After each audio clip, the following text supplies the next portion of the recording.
तो सवाल यह है, यहां पर सेक्युलर दिखने के लिए क्या धर्म विशेष का अपमान करना जरूरी है? और वो भी जब खुद आपका नाम इसी धर्म से जुड़ा हुआ। उनका नाम है पंकज पूनिया, पंकज यानी कमल, और कमल हिंदू धर्म का कितना बड़ा प्रतीक है सब जानते हैं, लेकिन फिर भी ऐसी बातें होती हैं। आपको याद होगा सीता राम येचुरी, उनका नाम सीता भी है राम भी है। उन्होंने हिंदू धर्म ग्रंथों के बारे में, रामायण और महाभारत के बारे में क्या टिप्पणी की थी चुनाव के वक्त? ये कहा था कि ये हिंसक है, हिंसक। सवाल यहां पर ये उठता है एहतेशाम हाशमी जी, जो मेरा बेसिक सवाल है, और मेरा सवाल यह है कि क्यों इस तरह की खबरों को प्रचारित किया जाता है? आरएसएस से आपकी आइडियोलॉजिकल डिफरेंस से कोई दिक्कत नहीं है, मुझे बताइए ना, क्या सेक्युलर साबित होने के लिए हिंदू देवी देवताओं, हिंदू धर्म को गाली देने की परंपरा आखिर कब तक चलेगी? क्यों थ्योरी दी जाती है, क्यों कहा जाता है कि आरएसएस के लोग आतंकवादी है, साबित नहीं कर पाते, सुशील कुमार चिंदे बयान वापस लेना पड़ता है, क्यों? किसको कुछ करने के लिए?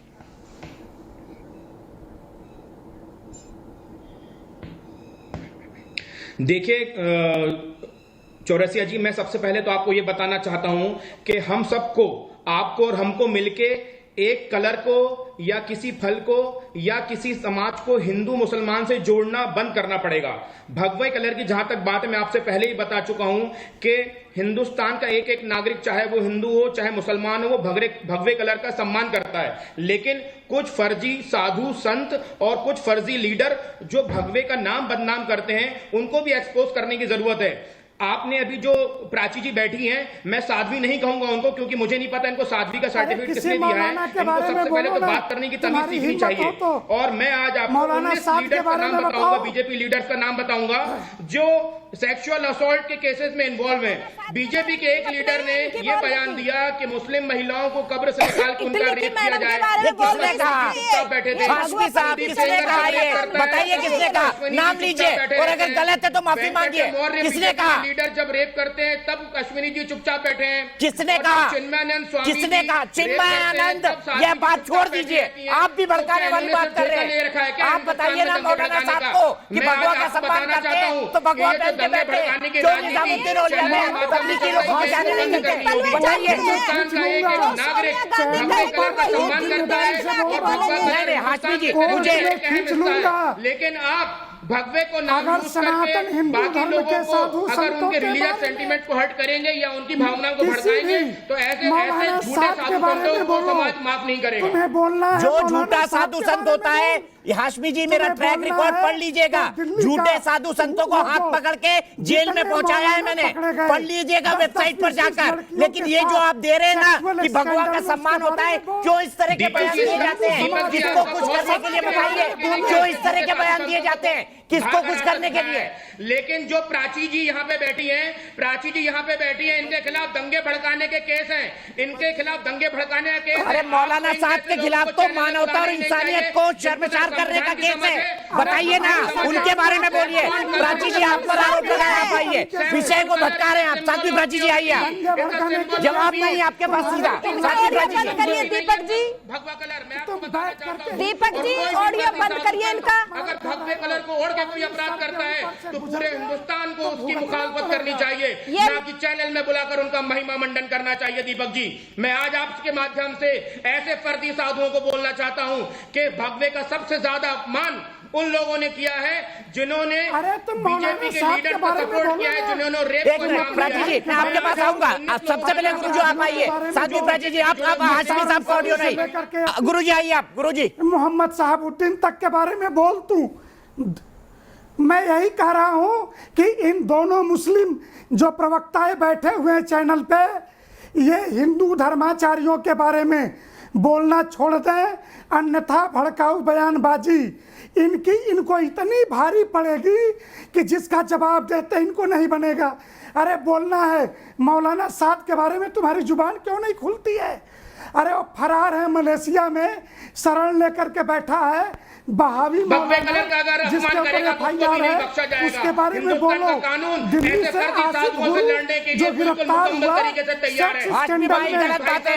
Audio down, audio down. जी गुरुजी आप बोलिए, कंप्लीट करिए, 30 सेकंड बचे आपके।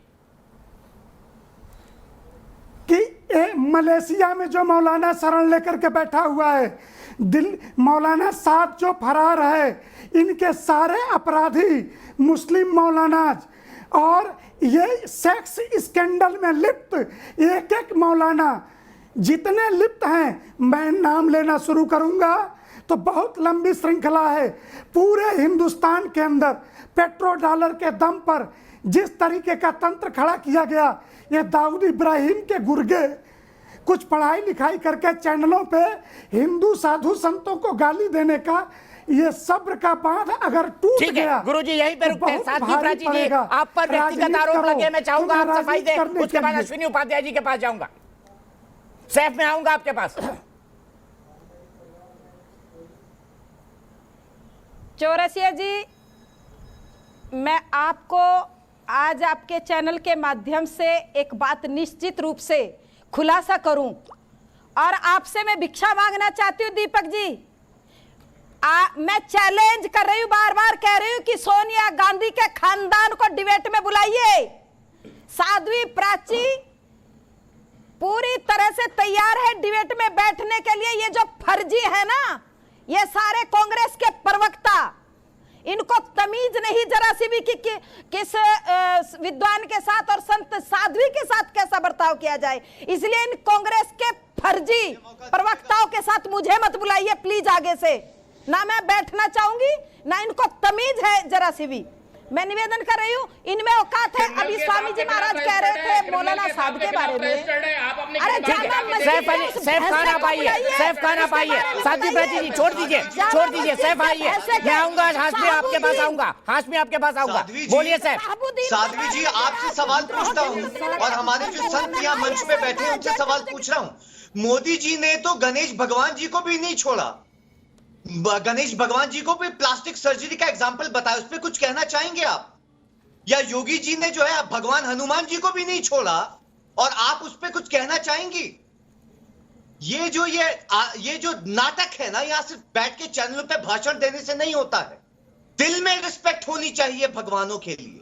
इसका मतलब आप ट्विटर पे चाहे जो चाहे वो लिख दे। इसका मतलब ट्विटर पे आप जो चाहे वो लिख दे और आपकी पार्टी उसको डिफेंड करे। इसका मतलब ट्विटर पे आप जो चाहे लिख दे, कुछ भी लिख दो, कुछ भी लिख दे और आप मूर्खों की तरह उनको डिफेंड करते हैं। उसकी मैं ये बोल रहा हूँ, मैं चाहता हूँ सफाई दीजिए इस पे। चाटते हो कैसे बोल दिया भगवान जी हमारे भगवान हनुमान जी के लिए, कैसे बोल दिया हमारे भगवान गणेश जी के लिए? ठीक है अश्विनी उपाध्याय, अश्विनी उपाध्याय, ये कहाँ की बात कहाँ ले जा रहे हैं? कहीं का ईंट कहीं का रोड़ा, भानुमति ने कुंभा जोड़ा, वो काम उन्होंने भी कर लिया था। क्या बोलते हैं ये पंकज पूनिया ने बोलने लगे गार्गी कॉलेज को मैंने भगवा से जोड़ा। गजब है। दीपक जी, आप वरिष्ठ पत्रकार हैं। आपने पिछले 25 साल में कम से कम आपको पास 100 बयान होंगे कांग्रेस नेताओं के, जब उन्होंने राम के ऊपर, रामायण के ऊपर, भगवान कृष्ण के ऊपर, गीता के ऊपर, हमारे पुराणों के ऊपर इन्होंने अपनी बात किया है। आज तक मुझे कांग्रेस का एक व्यक्ति नहीं मिला जिसने कभी ये बोला हो कि नहीं ये धरती चपटी है, ये धरती गोल है। क्या क्या पढ़ाया जाता है इन लोगों को सब पता है। ये आज तक पढ़ते आ रहे हैं, धरती चपटी है, धरती चपटी। हमारे वेद पुराण में लिखा धरती गोल है। मैं उस पर नहीं जाता हूं। मुझे कांग्रेस का एक भी नेता बता दीजिए जिसने कभी मोहम्मद साहब के बारे में कुछ बोला हो, जिसने कभी कुरान के बारे में कुछ बोला हो, जिसने कभी हदीस के बारे में कुछ बोला हो, जिसने कभी हलाला के बारे में बोला हो, बहुविवाह के बारे में बोला हो, चाची नानी मामी से निकाह के बारे में बोला हो, छोटी छोटी बच्चियों से निकाह के बारे में बोला हो। है इनकी हिम्मत? जब देखो ये मुंह उठा के चले आते हैं भगवान राम के बारे में बोलने, कृष्ण के बारे में बोलने। अरे इनको इतनी भी नहीं पता कि राम राज्य के ऊपर ऑक्सफोर्ड में रिसर्च हो रहा है। राम राज्य के ऊपर हमारे जो पुराण लिखे हुए, गीता के ऊपर 6 महीने का डिप्लोमा होता है, ऑक्सफोर्ड में होता है। और आज तक ये राम, रामायण, कृष्ण, गीता उसी पे उंगली उठाते रहते हैं। ठीक है, मैं सीधे तहसीम पूनावाला के पास चलता हूं। तहसीम पूनावाला, मुझे एक सवाल का जवाब दीजिए। अगर ये बात जो पंकज पूनिया आपके पार्टी के समर्थक ने लिखी है, अगर ये बात खुदा न करे प्रॉफेट मोहम्मद के बारे में लिखी जाती तो क्या होता है इस देश के अंदर? बताइए। साफ सवाल पूछ रहा हूं। आज सेक्युलर गैंग चुप होके बैठा है, गलती हो गई। कौन कह रहा है सेक्युलर गैंग चुप होकर बैठा है? पंकज पूनिया को जेल में डालो और कभी भी उसकी जमानत नहीं होनी चाहिए। 10 लाख कांग्रेस के मेंबर्स हैं, इसमें से एक बैठा हुआ है। वो जनेऊधारी राहुल गांधी सर, चुप क्यों हैं? सर, भगवाधारी सर, मेरा जनेऊधारी चांस है। राहुल चुप आप- क्यों हैं? चुनाव वो क्यों नहीं निकाला गया अभी तक जनेऊ पार्टी से? केवल जवाब दीजिए, तहसीन पूनावाला पार्टी से क्यों नहीं निकाला गया? आप तो बहुत सर, अगर नजदीकी है सब लोगों के, बताइए ना। 24 घंटे हो चुके सर। हैं, कांग्रेस पार्टी से पंकज जी, पूनिया क्यों नहीं निकाला गया? और मैंने बोला अगर किसी दूसरे धर्म के बारे में यही टिप्पणी सर। होती, क्या करते आप बताइए? मैं आपको बता रहा हूं सर, रिक्वेस्ट है, मैं 1 मिनट में अपनी बात समाप्त कर दूंगा। बिल्कुल, मैं 1 मिनट भी नहीं चूकूंगा। पॉइंट टू द पॉइंट बात करना। पंकज पुनिया को जेल में पूर्ण पॉइंट बात सर, मेरी राय है और कांग्रेस पार्टी की का ये स्टैंड होना चाहिए कि उसे जेल में जाना चाहिए। अब मैं आपसे एक सवाल पूछता, अपनी बात समाप्त करता हूं। पार्लियामेंट जो हमारे जमहूरियत लोकतंत्र का मंदिर है, वहां पे नरेश अग्रवाल ने बोला बेशर्म की तरह कि रम के अंदर भगवान श्री राम है, उसको बीजेपी में लिया। और महेश शर्मा ने बोला मां सीता का कोई अस्तित्व नहीं पार्लियामेंट में, उसको मोदी जी ने मंत्री बनाया। कौन है ये पंकज पुनिया? उसे जेल में डालो। महेश शर्मा जी को भी निकालो और नरेश अग्रवाल को भी निकालो। जो भी हमारे भगवानों का अपमान करे उनको जेल में होना चाहिए, चाहे वो कांग्रेस हो या बीजेपी। मैं उम्मीद करता हूं आप मेरा साथ देंगे और नरेंद्र मोदी से सवाल पूछेंगे, नरेश अग्रवाल को कब जेल में डाल रहे हो, महेश शर्मा को कब डाल रहे हो? मुझे इस बात का जवाब दीजिए, क्या आप कांग्रेस के इतने बड़े समर्थक है? मैं ऐसी- व्यक्तिगत रिलेशनशिप पे नहीं जाना चाहता। कांग्रेस पार्टी ने 24 घंटे बाद भी इसको पार्टी में क्यों रखा हुआ है? आप तो वकालत करते हैं हमेशा कांग्रेस पार्टी की, उसके पक्ष में बोलते हैं। फोन लगाइए ना राहुल गांधी को, सोनिया जी को, बोलिए इनको निकाले। किसी दूसरे धर्म के बारे में लिखते तो कांग्रेस पार्टी का ये रिएक्शन होता, 24 घंटे। बताइए। सर चाइटू पाइटू पुनिया बुनिया किसी ने क्या बोला, वो कांग्रेस का मेंबर है भी या नहीं, उस पर आप चाहते राहुल गांधी एक्शन करो, करना चाहिए उनको। लेकिन तो पार्लियामेंट में नरेश कांग्रेस से अग्रवाल और महेश शर्मा कांग्रेस से कोई लेना देना नहीं। सर, सफाई है दे ना? दे। यार इसका कोई लेना तहसीन देना भाई नहीं। अपने राष्ट्रीय है ना सर? महासचिव दिग्विजय सिंह को नकार सर देने सुनिए वाले ना, सर सुन नहीं, लीजिए। नहीं। जो तहसीन भाई, पार्लियामेंट मैं में आपका नरेश बहुत अग्रवाल सम्मान बोले, करता हूं। महेश शर्मा बोले, आपके प्रधानमंत्री वहां बैठे थे, उस पर कब एक्शन ले गए? प्रियंका जी उस पे आपकी कब ले रिश्तेदार गए है। एक्शन? ठीक है अश्विनी उपाध्याय प्लीज आइए। सुनिए, आपने अपना पॉइंट कह दिया, तहसीन मैंने नहीं भाई- रोका। अश्विनी उपाध्याय जवाब, फिर मैं एक तहसीन दूसरे भाई- महत्वपूर्ण मुद्दे की तरफ आऊंगा जिसका खुलासा मैं करना चाहता हूं। तहसीन भाई मैं आपसे केवल इतना कह रहा हूं, पिछले 25 साल में कांग्रेस लगातार राम रामायण पे क्यों बात कर रही है? आज तक उसकी इतनी हिम्मत पड़ी कि मोहम्मद साहब उनके परिवार के बारे में बोले, कभी कुरान के बारे में बोले, कभी ये बताए कि कुरान में जो चपटा लिखा हुआ है धरती चपटी है गलत है। आज तक किसी कांग्रेस की हिम्मत पड़ी? आप बहुत अच्छे आदमी हो, प्रियंका गांधी आपकी रिश्तेदार है, राहुल जी आपके साले के साले हैं, इसलिए मैं आपसे कहता हूं आप सज्जन पुरुष हो, उनको समझाओ। ऐसे कंकड़ पत्थर जो राक्षस बैठा रखे हैं अपनी पार्टी में, उनसे छुटकारा पाए। लेकिन कांग्रेस ये छुटकारा नहीं पाएगी। ये सुप्रीम कोर्ट में लिख के दी थी कि न राम का अस्तित्व है न राम सेतु का अस्तित्व है। तो मुझे लगता है कहीं न कहीं इनको बहुत ज्यादा जरूरत है कांग्रेस को समझने की, जो कांग्रेस के बाहर के लोग हैं। नहीं बिल्कुल। तहसीन प्लीज। सर अश्विनी भाई मेरे बहुत अच्छे मित्र हैं, वो बता दीजिए किस सूरा किस आयत में लिखा हुआ है पाक कुरान शरीफ में कि दुनिया चपटी है। कुरान का पहला शब्द है इकरा, पढ़ो। अगर आप कुरान पढ़ते, रामायण पढ़ते, गीता पढ़ते, आप फेक न्यूज नहीं फैलाते दुनिया के number 1 news channel news nation पर। ठीक है मैं यहां पर रुकता हूं, लेकिन बहुत सूरे गंभीरता से- आया एक मिनट, चैप्टर 2 तहसीन आपने अपनी बात रखी। 23 में लिखा हुआ है दुनिया मैं गोल जवाब है। देता हूं, मैं जवाब देता हूं। अश्विनी भाई फिर कभी बहस कर भारत लेंगे। मैं इससे 50,000 जरूरी मदर से है। एक मुद्दा और उठाना चाहता हूं और मैं चाहता हूं सभी एक स्वर में इसका समर्थन करें। मैं 2 फेसबुक पेजेस के बारे में बात कर रहा हूं, प्लीज मेरी बात ध्यान से सुनना। सोशल मीडिया पर धर्म का अपमान एक चलन हो गया है और यह चलन मेरे एक दर्शक ने मुझे पहुंचाया। आज फेसबुक पर ये 2 पेज बने हैं जिनके आईडी में दिखा रहा हूं, ये सोशल पेजेस हैं। इसमें बकायदा हिंदू देवी देवताओं के, माफ कीजिएगा इस शब्द का इस्तेमाल कर रहा हूं, अश्लील तस्वीरें पोस्ट की जा रही हैं, उनको गाली दी जा रही है। सोशल मीडिया का यह चलन मुझे समझ नहीं पड़ता, क्यों होता है ये, किस लिए होता है। मैं चाहता हूं कि सरकार इस पर ध्यान दे। मैं चाहता हूं कि इन फेसबुक पेजेस, वो फेसबुक जो हमसे करोड़ों अरबों रुपए कमाती है, वो कम से कम इन पेजेस के बारे में सफाई दे। क्योंकि आज जब मैंने जितनी मेरी टेक्निकल नॉलेज है उसके साथ इन पेजेस को खोला तो ये पेजेस बाकायदा खुले, और मेरे टेक्निकल एक्सपर्ट बताते हैं कि पेजेस खुलने का मतलब है कि ये पेजेस वहां पर एग्जिस्ट करते हैं। मुझे एक दर्शक ने भेजा है, फिर से मैं डिबेट पर आता हूं। हाशमी जी, ऐसे पेजेस पर और ऐसी चीजों पर क्या कार्रवाई होनी चाहिए, आप बताइए। आप खुद सुप्रीम कोर्ट के लॉयर हैं, मैं इसमें धर्म को बिल्कुल नहीं उलझाना चाहता। देखिए, जी हाँ, जी देखिए, मैं एज ए लॉयर ये बात करना चाहूंगा आपसे, जो जितने भी इस तरह के पेजेस हैं जो धार्मिक भावनाओं को भड़काते हैं, उन सब पेजेस को तत्काल प्रभाव से क्लोज करना चाहिए। और मोदी सरकार और बीजेपी सरकार को एक सख्त कानून लाना चाहिए कि सोशल मीडिया पे, फेसबुक पे, ट्विटर पे जो भी धार्मिक भावनाओं को भड़काते हैं उनको सजाए मौत का प्रावधान होना चाहिए। चाहे भगवान राम हो, चाहे पैगंबर साहब हो, दोनों के लिए कोई भी अपमान, किसी भी संप्रदाय का लोगों का अपमान करते हैं तो उनको सख्त से सख्त सजा मिलनी चाहिए। लेकिन बीजेपी पार्टी को थोड़ा सा यहाँ पे धर्म से आगे बढ़ के भी सोचना होगा। आप सिर्फ राम को लेके, आप सिर्फ रहीम को लेके नहीं चल सकते। आपको अगर हिंदुस्तान का बुलंद मुस्तकबिल देखना है तो आपको राम और रहीम को साथ में लेके चलना होगा। और अश्विनी जी, हमारे बड़े भाई, हमारे साथी वकील जो बैठे हुए हैं चैनल पे, उनकी भी जिम्मेदारी बहुत बढ़ती है कि उनको सिर्फ एक बीजेपी का मेंबर नहीं बन के, नहीं, आपको मैंने वक्त दिया, मैं आपके पास आऊंगा गुरुजी। मुझे बताइए कि सोशल मीडिया पर यह चलन क्यों है कि कोई भी व्यक्ति पेज बनाकर कभी भी हिंदू देवता, देवी देवताओं को, सनातन धर्म को गाली देना शुरू कर देता है? ये क्यों चल गया है भारत के अंदर?